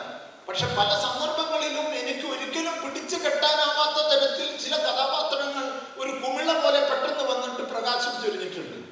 എഴുത്തുകാരുടെ അത്ഭുതമാണത്. എഴുത്തുകാരുടെ രാസപ്രക്രിയയിൽ നടക്കുന്ന ഒരു അത്ഭുതമാണത്. എവിടെ നിന്നോ കൊണ്ട് നടക്കുന്ന കഥാപാത്രങ്ങൾ. S.K. പൊറ്റക്കാട് പറയുന്നുണ്ട്, ഞാനൊരു മനുഷ്യനെ കണ്ടിട്ടുണ്ടെങ്കിൽ ആ മനുഷ്യനിൽ എന്തെങ്കിലും സവിശേഷതകൾ ഉണ്ടെങ്കിൽ ഞാൻ ഡയറിയിൽ എഴുതി വെക്കും. രാമൻ നായർ, കൊമ്പന്നീശമുള്ള ആൾ, മിഠായി തെരുവിൽ വെച്ച് കണ്ടു, മലബാർ സ്വീറ്റ്സിൽ വെച്ച് കണ്ടു, അയാൾ പറയുന്ന വർത്തമാനം എന്ന് പറഞ്ഞിട്ട് ഈ ഡയറിയിൽ എഴുതി വെക്കും. ഡയറിയിൽ എഴുതി വെക്കുമ്പോൾ ഇടയ്ക്കെടുത്ത് വായിക്കുന്നു. എഴുതുമ്പോൾ എപ്പോഴെങ്കിലും അത് പുറത്തേക്ക് വരുന്നു. നിങ്ങൾ തെരുവിന്റെ കഥ എന്ന് പറയുന്ന ഒരു തെരുവിന്റെ കഥ എന്ന് പറയുന്ന നോവൽ വായിക്കണം. എളുപ്പത്തിൽ വായിച്ചു പോകാവുന്ന നോവലാണ്. നമ്മുടെ മിഠായി തെരുവിന്റെ ചരിത്രം അറിയണമെങ്കിൽ, നിങ്ങൾ കറങ്ങാൻ പോകുന്ന മിഠായി തെരുവിന്റെ ചരിത്രം അറിയണമെങ്കിൽ, അവിടെ ഉണ്ടായിരുന്ന കഥാപാത്രങ്ങളെ അറിയണമെങ്കിൽ നിങ്ങൾ ആ പുസ്തകം വായിക്കണം. പ്രമേയത്തിനെ കൊണ്ടു നടന്ന് അഥവാ ഒരു കഥാബീജത്തെ കൊണ്ടു നടന്ന് പിന്നെ എങ്ങനെ എഴുതണം എന്നുള്ളതാണുള്ളത്. ഞാനൊരു നോവൽ ഈ 2013 മുതൽ എഴുതാൻ ശ്രമം നടത്തിയിട്ട് വഴിക്ക് വെച്ച് നിർത്തിവെച്ചൊരു നോവൽ ഞാൻ ഈ കോവിഡ് കാലത്ത് എഴുതി തീർത്തു. ഇനി അത് മാറ്റി എഴുതിക്കൊണ്ടിരിക്കുകയാണ്. എനിക്ക് തന്നെ അറിയില്ലായിരുന്നു ഇത് എങ്ങോട്ടേക്കാണ് കൊണ്ടുപോകേണ്ടത് എന്നുള്ളത്. നിങ്ങളിൽ ചിലർക്കെങ്കിലും അറിയാവുന്ന ബാബുരാജ് എന്ന് പറയുന്ന സംഗീതജ്ഞന്റെ ജീവിതം പൂരിപ്പിക്കാനുള്ള ഒരു നോവലാണ് ഞാൻ എഴുതിക്കൊണ്ടിരിക്കുന്നത്. അറിയാത്ത ഒരു ജീവിതമുണ്ട് അദ്ദേഹത്തിന്. അച്ഛൻ അറിയില്ല, കൃത്യമായി അറിയില്ല, അല്ലെങ്കിൽ അച്ഛനെ കണ്ടവരപൂർവം. അമ്മ ആരാണെന്ന് രേഖപ്പെടുത്തപ്പെട്ടിട്ടില്ല. അമ്മയുണ്ട് താനും. ആരാണ് എടുത്തു വളർത്തിയത്? ഒരു പോലീസുകാരൻ, കുഞ്ഞു മുഹമ്മദ് എന്ന് പറയുന്ന പോലീസുകാരൻ, സംഗീതത്തിൽ താല്പര്യമുള്ള ഒരു പോലീസുകാരൻ.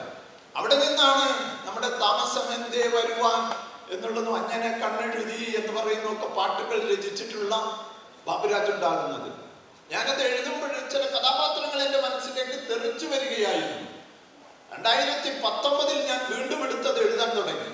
2022 ഫെബ്രുവരി 14 അതിന്റെ അവസാനത്തെ അധ്യായം ആദ്യം ഡ്രാഫ്റ്റ് എഴുതാൻ സാധിച്ചു. ഇത് കൊണ്ട് നടക്കുന്നുണ്ട് എന്നുള്ളത്. കുഞ്ഞുണ്ണി മാഷ് പറയും 8-ാം മാസത്തിലും പ്രസവിക്കരുത്, 10-ാം മാസത്തിൽ തന്നെ പ്രസവിക്കണം, 11-ാം മാസത്തിലും പ്രസവിക്കരുത് എന്നുള്ളത്. കുട്ടികൾക്കുള്ള കൽപ്പനകൾ, കുറിപ്പുകൾ നിങ്ങൾ എഴുതുമ്പോൾ എഴുതേണ്ട സമയത്ത് എഴുതണം. അതിന് നിങ്ങൾ കാത്തിരിക്കണം എന്നുള്ളത്. അപ്പൊ അതിന്റെ പ്രമേയത്തിനനുസരിച്ച തരത്തിലുള്ള ഒരു ഭാഷ കിട്ടും, രചനാരീതി കിട്ടും, പ്രമേയത്തിനനുസരിച്ച തരത്തിലുള്ള ഒരു ശൈലി കിട്ടും. അത് അദ്ദേഹം എഴുത്തുകാരി കൊണ്ടു നടക്കുന്ന ശൈലി ആകണമെന്നില്ല. ഇത് ആദ്യത്തെ പുസ്തകമാണ്. പലപ്പോഴും മറ്റു പല മേഖലകളിലും എഴുതിയിട്ടുള്ള ആളിന് ഈ പുസ്തകം എഴുതുമ്പോൾ അത് എങ്ങനെ എഴുതണം എന്നുള്ളതിനെ കുറിച്ചിട്ടുള്ള ഒരു ധാരണ കിട്ടുന്നു. അതാണ് കൊണ്ടു നടക്കുന്ന കഥാബീജത്തിന് സംഭവിക്കുന്ന പരിണാമം എന്ന് പറയുന്നത്. രചനയ്ക്ക് ഒരു എഴുത്തിനൊരു തുടക്കമുണ്ട്, ഒരു മധ്യമുണ്ട്, ഒരു ഒടുക്കമുണ്ട്. ഇതിനകത്ത് ഒരു തുടക്കമുണ്ട്, ഒറ്റപ്പെട്ട ഒരവസ്ഥ. ആ ഒറ്റപ്പെട്ട അവസ്ഥയിൽ നിന്നുണ്ടാകുന്ന വിദ്യാഭ്രമങ്ങൾ, ഈ ഫാന്റസൈസ് ചെയ്യുന്ന അനുഭവങ്ങൾ, വേദനകൾ, ലോൺലിനെസ്, ഒറ്റപ്പെടൽ ഒക്കെ ഉള്ളത്. അതിന്റെ മധ്യത്തിലെത്തുന്നതിന് മുമ്പ് തന്നെ ഒരു സുഹൃത്തുണ്ടാകുന്നു, മായ എന്ന് പറയുന്ന സുഹൃത്ത്. മായയുമായിട്ടുള്ള റിലേഷൻഷിപ്പ് അതിന്റെ നടുഭാഗം. അവസാനം മായ ആരാണെന്ന് വെളിപ്പെടുത്തൽ അതിന്റെ ഒടുഭാഗം. ഒരു ഒടുക്കവും ഒരു തുടക്കവും ഒരു നടുക്കവും ഒരു ഒടുക്കവും ഉണ്ടാകുന്ന ഈ 3 ഘട്ടങ്ങൾ, first phase, middle phase and the last phase. ഇത് നാം ആലോചിച്ച് ഉണ്ടാക്കിയെടുക്കുമ്പോഴേക്ക് കഥക്ക് അനുയോജ്യമായ തരത്തിലുള്ള മാറ്റങ്ങൾ സംഭവിക്കുന്നു. ആവശ്യമായിരിക്കുന്ന കഥാപാത്രങ്ങളെ ആലോചിക്കുന്നു. നമ്മുടെ കഥാഗതിയെ കൊണ്ടുപോകേണ്ട, അതിന് വേണമെങ്കിൽ ഒരു മാറ്റം. കഥാഗതിയെ കൊണ്ടുപോകണം, കഥയിലെ എങ്ങനെയെങ്കിലും പല ഭാഗത്തേക്ക് കൊണ്ടുപോകണം. അപ്പൊ കഥാപാത്രങ്ങൾ വേണം. നമ്മുടെ ചുറ്റുവട്ടത്തിൽ നിന്നുള്ള കഥാപാത്രങ്ങൾ നമ്മളിലേക്ക് പ്രവേശിക്കും. പലതരത്തിലുള്ള കഥാപാത്രങ്ങൾ ഒഴിവാക്കും, ചിലരെ നമ്മൾ സ്വീകരിക്കും. ഈ സ്വീകരണവും തിരസ്കാരവുമാണ് രചനയിൽ നടക്കുന്നത്. അത് കഴിഞ്ഞാണ് സംഭാഷണം, എങ്ങനെ സംസാരിക്കണം എന്നുള്ളത്. ഇതൊരു കൊച്ചുകുട്ടിയുടെ സംസാരത്തിൽ നിന്നാണ് ഈ ലോകം മുഴുക്ക തുറക്കപ്പെടുന്നതുള്ളത്. അതും പ്രത്യേകിച്ചും ഒരു ഇംഗ്ലീഷ് വശമായിട്ടുള്ള ഒരു കുട്ടിക്ക് കൊച്ചു വാക്കുകളിൽ നിന്നാണ് തുടങ്ങുന്നത്. അതിലൊരു കൗമാരത്തിലേക്ക് എത്തിച്ചേരുന്ന ഒരു കുഞ്ഞിന്റെ ചിന്തകളുമുണ്ട് ഈ സംഭാഷണത്തിൽ ഉണ്ട് എന്നർത്ഥമുള്ളത്. ഒരു കഥ എഴുതേണ്ടത് ആ കഥയ്ക്ക് അനുയോജ്യമായ കഥാപാത്രങ്ങളും കഥാഭാഷണവും വെച്ചുകൊണ്ടാണ്. അങ്ങനെ വരുമ്പോൾ അതിന്റെ രചന നടക്കുന്നു. പിന്നീട് നമ്മൾക്ക് വേണ്ടത് അതിനൊരു തലക്കെട്ടാണ്. അതിന്റെ ആഖ്യാന രീതിയും ഉരുത്തിരിഞ്ഞു വരുമ്പോൾ, നരേഷൻ എന്ന് പറയുന്നത് വരുമ്പോൾ പിന്നെ വേണ്ടത് നമുക്ക് തലക്കെട്ടാണ്. ചിലർ ആദ്യമേ തലക്കെട്ട് എഴുതിയിട്ട് എഴുതുന്നു. 2-ാം ഊഴത്തിന് ആദ്യം തന്നെ പേരിട്ടിട്ടാണ് അത് എഴുതാൻ തുടങ്ങിയിരുന്നത്. NP മുഹമ്മദ് തന്റെ ഏറ്റവും പ്രിയപ്പെട്ട നോവൽ എഴുതുമ്പോൾ അതിന് പേരിട്ടിരുന്നില്ല. എഴുതിക്കഴിഞ്ഞ് അവസാനമാണ് അതിന് പേരിട്ടത് ദൈവത്തിന്റെ കണ്ണ് എന്നുള്ളത്. ചിലർ ആദ്യം തന്നെ നാമകരണം ചെയ്യുന്നു, ചിലർ കുറച്ച് കഴിഞ്ഞിട്ട് നാമകരണം ചെയ്യുന്നു എന്നുള്ളത്. മാറ്റിയെഴുത്ത് എന്ന് പറയുന്നത്, റീറൈറ്റിംഗ് എന്ന് പറയുന്നത് വളരെ പ്രധാനപ്പെട്ടതാണ്. നിങ്ങൾ ആരും തന്നെ കഥ എഴുതിയ ഉടനെ തന്നെ, മത്സരത്തിൽ വേറെ വഴിയില്ല, ഒരു കഥ എഴുതി അങ്ങ് കൊടുക്കുക, അത്രയേ ഉള്ളൂ. പക്ഷേ നിങ്ങളൊരു പ്രിയപ്പെട്ട കഥ എഴുതാൻ ആഗ്രഹിക്കുന്നുണ്ടെങ്കിൽ, കവിത എഴുതാൻ ആഗ്രഹിക്കുന്നുണ്ടെങ്കിൽ അല്ലെങ്കിൽ എഴുതിയിട്ട് അത് കാത്തു സൂക്ഷിക്കുക.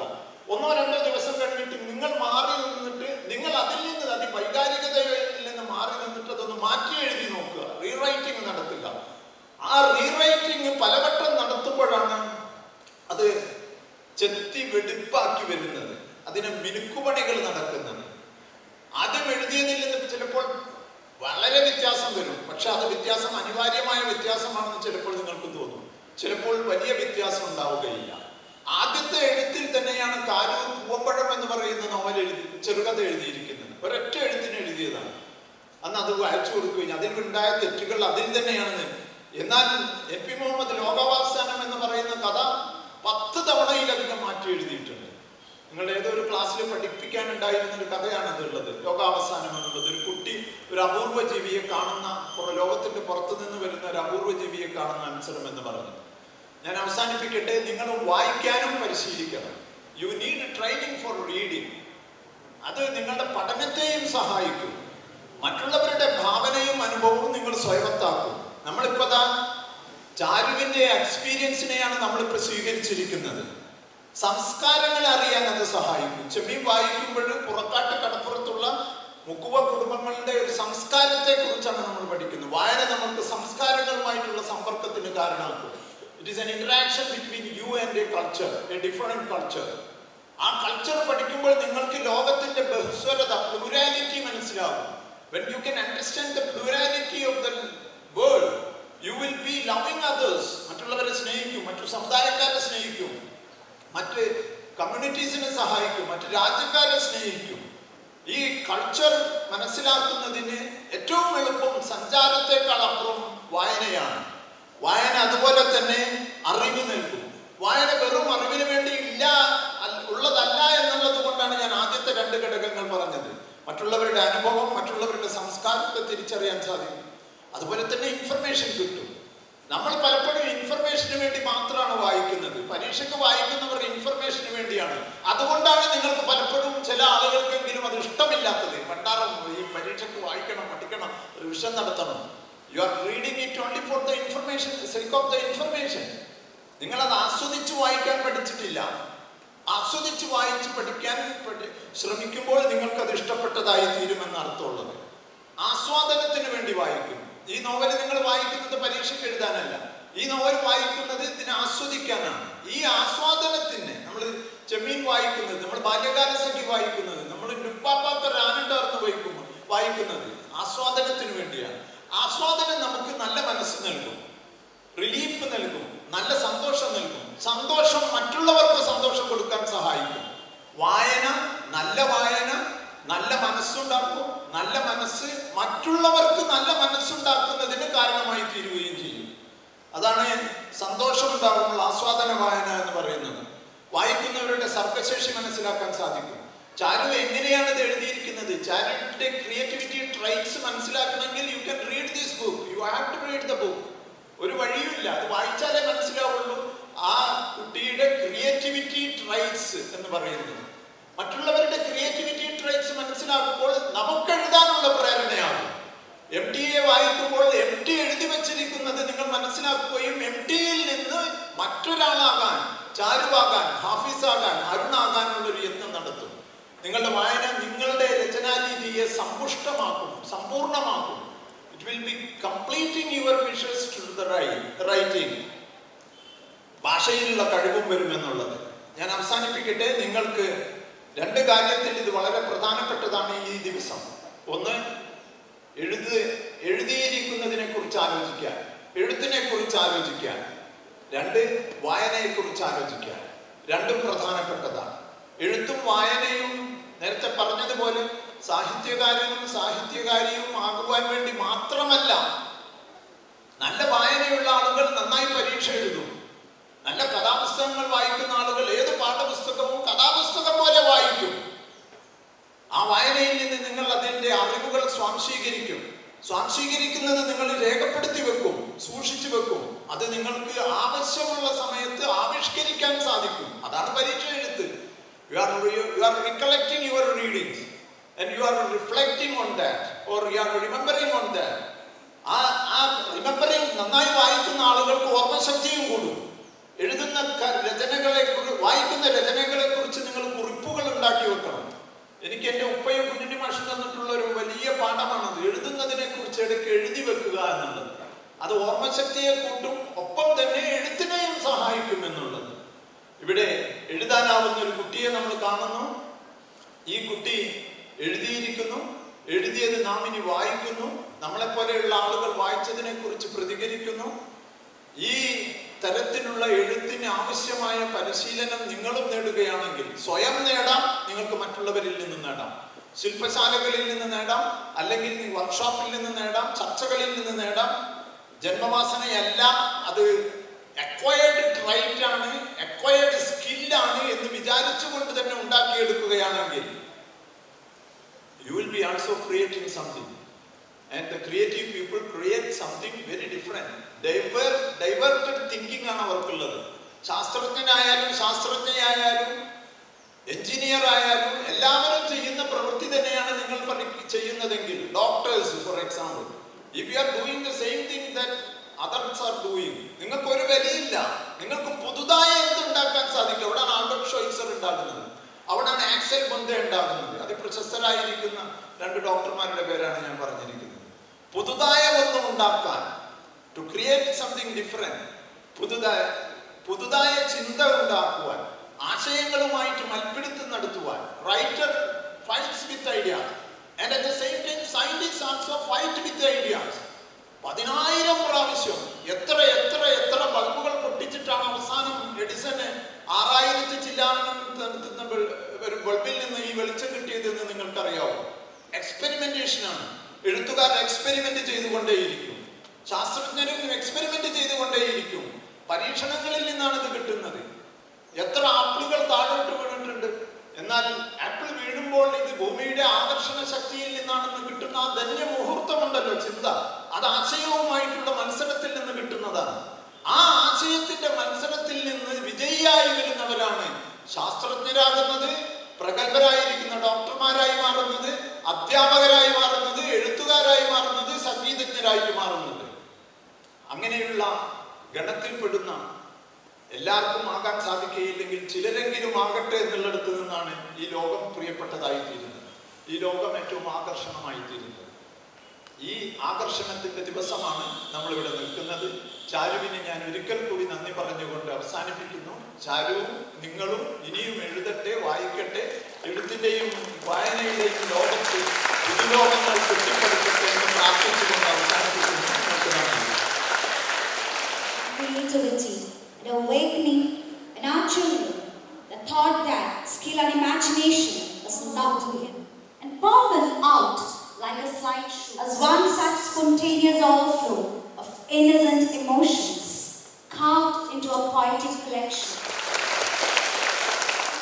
പ്രദർശനം നടത്തിയ ഏവരുടെയും പ്രിയങ്കരിയ ചാരുനൈനിക, ഇവിടെ സന്നിധരായിരിക്കുന്ന എൻ്റെ പ്രിയപ്പെട്ട അധ്യാപകരെ, അനധ്യാപക സുഹൃത്തുക്കളെ, എൻ്റെ പ്രിയ വിദ്യാർത്ഥികളെ, മറ്റു വിശിഷ്ട വ്യക്തികളെ, ഏറ്റവും സന്തോഷവും അഭിമാനവും തോന്നുന്ന ഒരു നിമിഷത്തിലാണ് ഞാൻ നിൽക്കുന്നത്.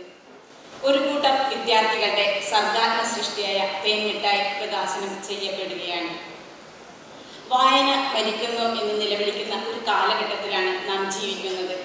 എന്നാൽ കൊറോണ കാലത്ത് തങ്ങളുടെ ഭാവനകളെ അക്ഷരങ്ങളായി മാറ്റിയവരാണ് തേൻമിഠായിയിലെ രചയിതാക്കളായ 4ാം ക്ലാസ്സിലെയും 5ാം ക്ലാസ്സിലെയും വിദ്യാർത്ഥികൾ. തേൻമിഠായി ഏറെ മധുരമുള്ളതാണ്. അതിലേറെ മധുരമുള്ളതാണ് ഇതിലെ ഓരോ കവിതയും. ഭാവനകളെ പൂമ്പാറ്റകളെ പോലെ പറത്തിവിടുന്നവരാണ് കുട്ടികൾ. അവരുടെ ഭാവനകളും കുഞ്ഞു ലോകവുമാണ് നമുക്ക് തേൻമിഠായിയിലൂടെ കാണാൻ കഴിയുന്നത്. 4ാം ക്ലാസ്സിലെയും 5ാം ക്ലാസ്സിലെയും കുട്ടികൾ എഴുതിയ 125ഓളം കവിതകൾ അടങ്ങിയ പുസ്തകമാണ് തേൻമിഠായി. ഈ വേളയിൽ ഞാൻ നന്ദിയോടെ ഓർക്കേണ്ട നിരവധി വ്യക്തിത്വങ്ങളുണ്ട്. നമ്മുടെ ഫാദർ ശശില സർ, ഇതിൻ്റെ കവർ ചിത്രം വരച്ച് മനോഹരമാക്കി തന്ന രാജഗോപാൽ സർ, ഇതിൻ്റെ ലേഔട്ടും മറ്റു കാര്യങ്ങളും ചെയ്തു തന്ന നമ്മുടെ സ്കൂളിലെ ഒരു രക്ഷിതാവ് കൂടിയായ അഭിജിത്ത്, ഇനിയും നീളുന്നു നന്ദിയോടെ ഓർക്കേണ്ടവർ. എല്ലാവർക്കും ഒരിക്കൽ കൂടെ നന്ദി പറഞ്ഞുകൊണ്ട് Release the collection.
ഇത്രയും പ്രിയപ്പെട്ട നമ്മുടെ പ്രിൻസിപ്പൽ, മാനീയ സാന്നിധ്യം, ആദരണീയായ വിഖ്യാത എഴുത്തുകാരൻ ഡോക്ടർ ഹാഫിസ് മുഹമ്മദ് സർ, നമ്മുടെ ഇന്നത്തെ ഈ പുസ്തകം ഇന്ന് പ്രകാശനം ചെയ്ത ശശിലാൽ സർ, നമ്മുടെ മുൻ അധ്യാപിക സരിത മിസ്, അധ്യാപകരെ, അനധ്യാപകരെ, എത്രയും സ്നേഹം നിറഞ്ഞ കുട്ടികളെ, വളരെ സന്തോഷവും അഭിമാനവും തോന്നുന്ന ഒരു നിമിഷത്തിലൂടെയാണ് നമ്മൾ ഇന്നിവിടെ കടന്നുപോയിക്കൊണ്ടിരിക്കുന്നത്.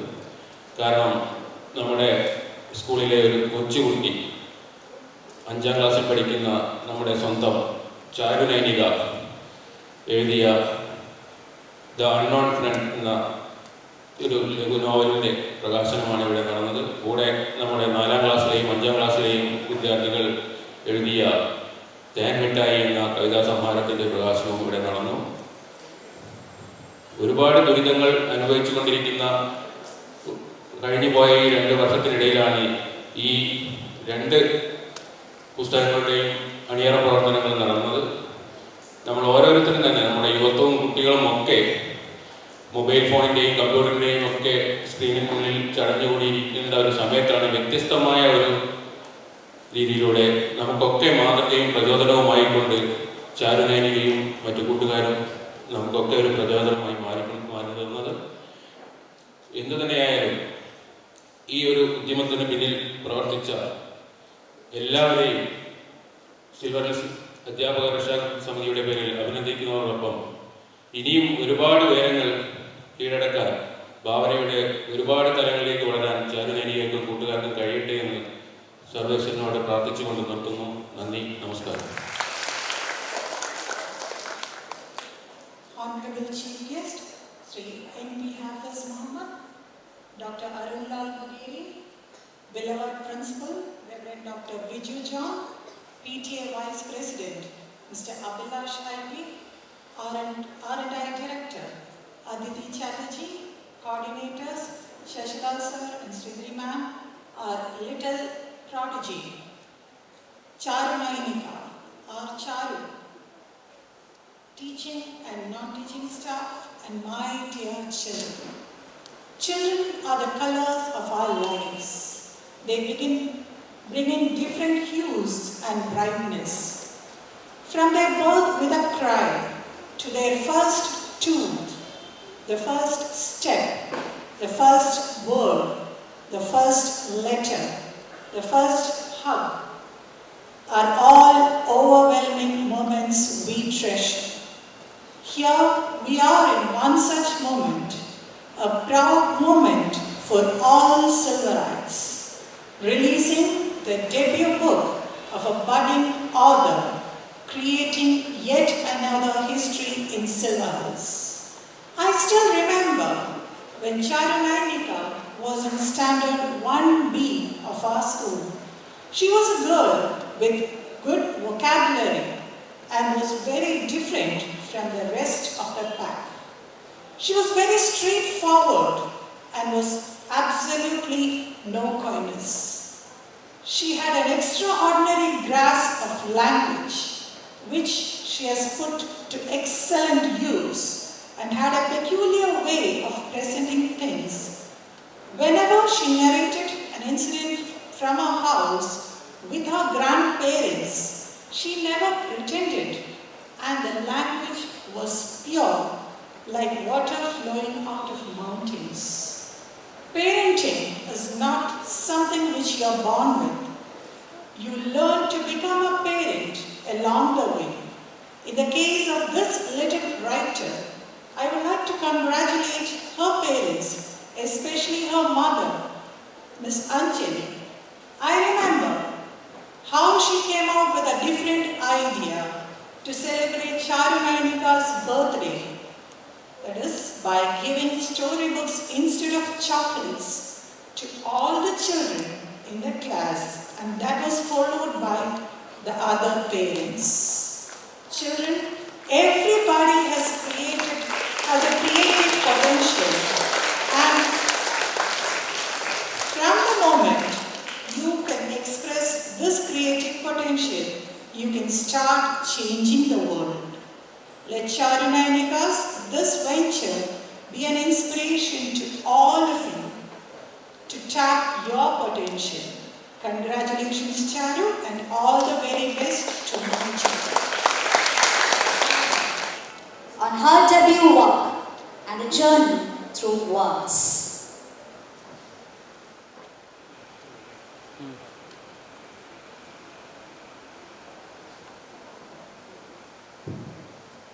Respected Principal, Reverend Father Viju Janvelakara, Chief Guest Sri A.P. Hafiz Muhammad, Arulal Mukheri, PTA Vice President Mr. Abhilash, all teachers, non-teaching staff, all dignitaries on and off the dais, and my dear friends. A warm good morning to all. Today, I feel so blessed to stand in front of you. I have never imagined a moment like this in my school life when I first stepped into the school 5 years back with a big injury. I was overwhelmed to see such a big playground when I first visited the school for the interview. So I decided to have a day of my life running around the playground, and as expected, I fell. I just technically injured myself. And that was the moment when I made an immense discovery that there was a sick room in the school and there were many helping hands as caregivers, including the nurse. Even though I cried when I first went to nursery, I got used to the idea of staying away from home. I was more excited than ever to join the new school. And luckily, I ended up with nice teachers, and I also was in a very talkative class. I enjoyed every single moment in my school life, which actually made time fly pretty fast. And it didn't fly fast for that much long because even before I finished third standard, two words were probably used as the most used words, I think, in that time period. It was lockdowns and quarantines. This sudden change made me miss a lot of things, including school, friends, teachers, fish, competitions, and so on. And to kill time, I decided to make a YouTube channel dedicated to books and reading.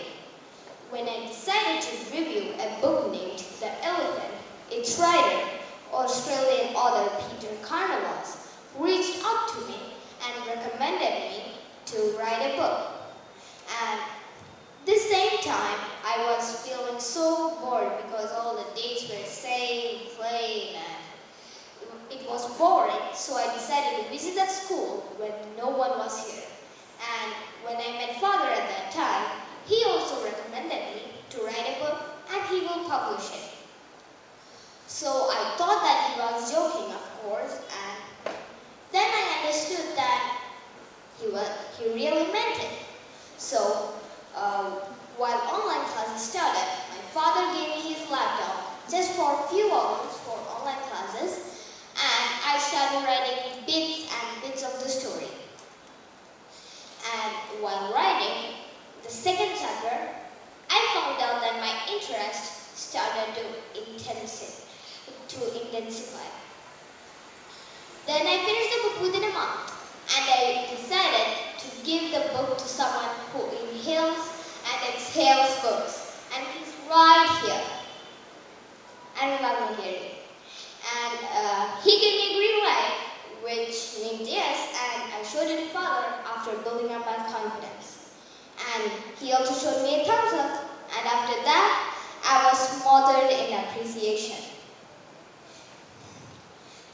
During this time, I was invited to a book release of a book which was written by one of my most favorite teachers who haven't taught me or who I haven't met in person. She's a teacher. And the book was Amma Manamala Kanukar, written by and we haven't met in person also. You have to remember that. And the first time we met, And the first time we crossed our paths was when I reviewed one of her books in one of my YouTube videos. And it was in this meeting I met Hafiz sir, who I have heard a lot of. His words of appreciation towards me that day was spectacular. I wholeheartedly thank him once again for being here. Now back to my book. Now comes the hardest part, finding the right publisher. The first publisher which came to my mind was Inside Publica, because I have read and bought many books from them, which was an easy choice to find a publisher. And when I asked the one and only Subhashit side, he gave us a green light and we were ready to publish the book. So now books here, published and ready to be accepted by you all. I thank all the people who worked behind the scenes or were not mentioned in the book. I'm ready to collect all your feedback. Good feedback gives me the energy to write more.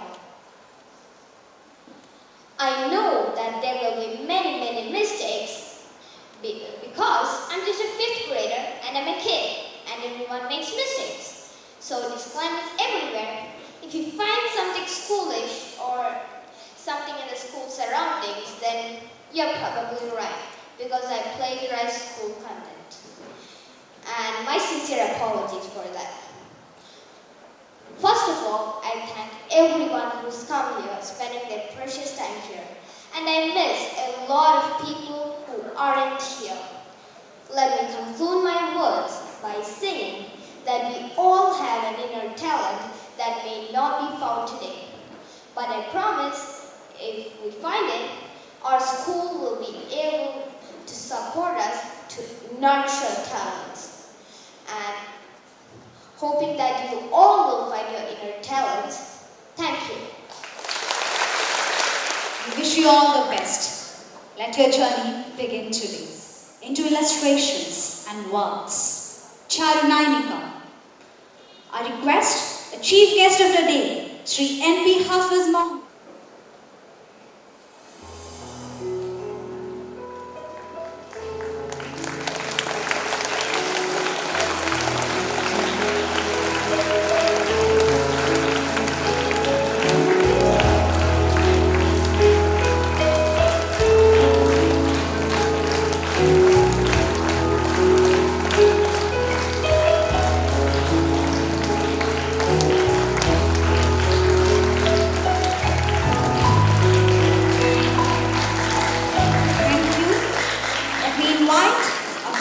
Chief guest, Sri N.P. Hafiz Mohammed.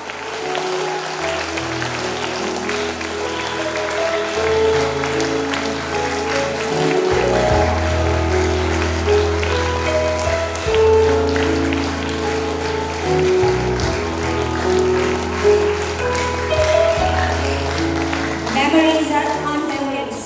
It cannot be erased by time.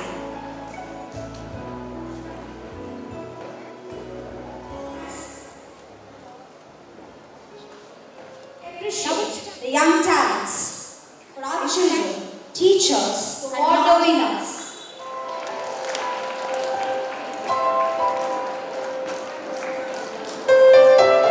Poster making, LP section, Yajakraj P.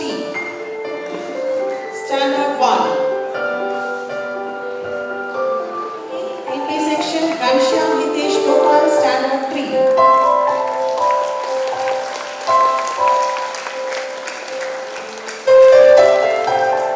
Story writing, English, UP section, Charunainika A. Standard 5.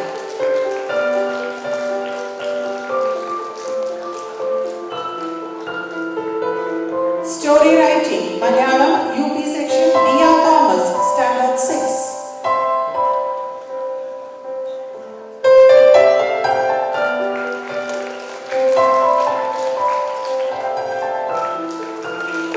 Versification, English, UP section, Niranjana A. Standard 7.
Plastic Challenge under the banner Young Leaders Plastic Challenge.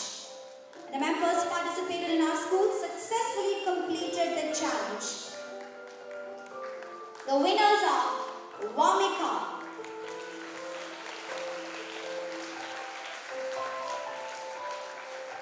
Chris George,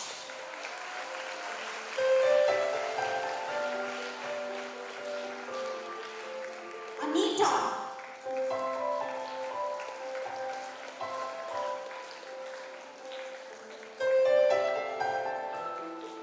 Devika Malia,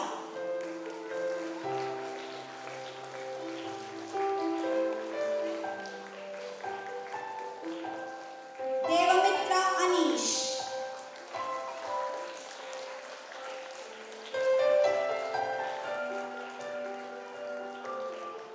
and Hashmit Gopal.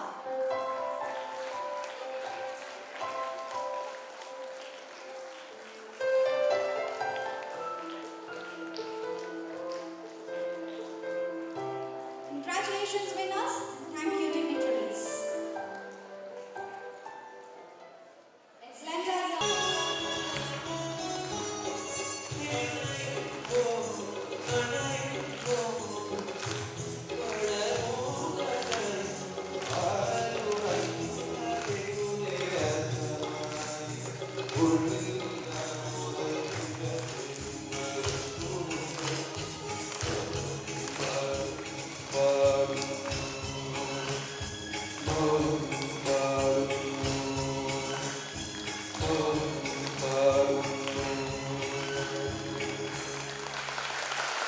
Thank you.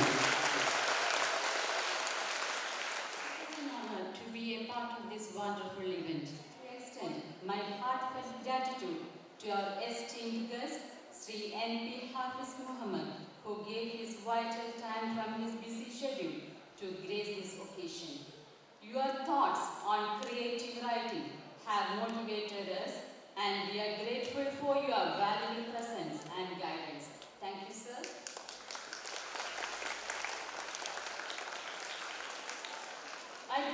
I would like to thank Dr. Arjun, who made this occasion memorable. Thank you, sir. Next, I would like to thank our principal, Reverend Dr. Father Viju John Bandakada, for being a catalyst that stimulated us to do our best and standing as pillar of our strength. Thank you, Father. I would like to thank our Director, Atiti Ma'am, and our coordinators, Sridhari Ma'am and Shashilal Sir, for their support and encouragement.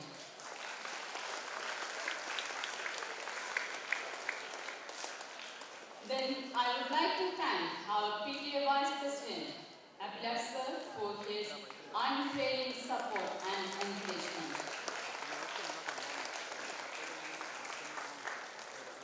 An event like this cannot happen overnight. The wheels start rolling months ago.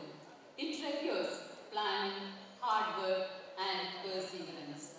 This wonderful book of Charunainika helps children understand and learn how children can take small actions to become heroes in society. I take this opportunity to appreciate our little author, Charunainika, for her creativity and hard work. And I express my gratitude towards her parents and grandparents for supporting her in this endeavor.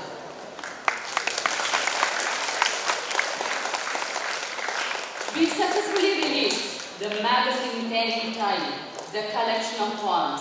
It's the magical little fingers that have given life to them all.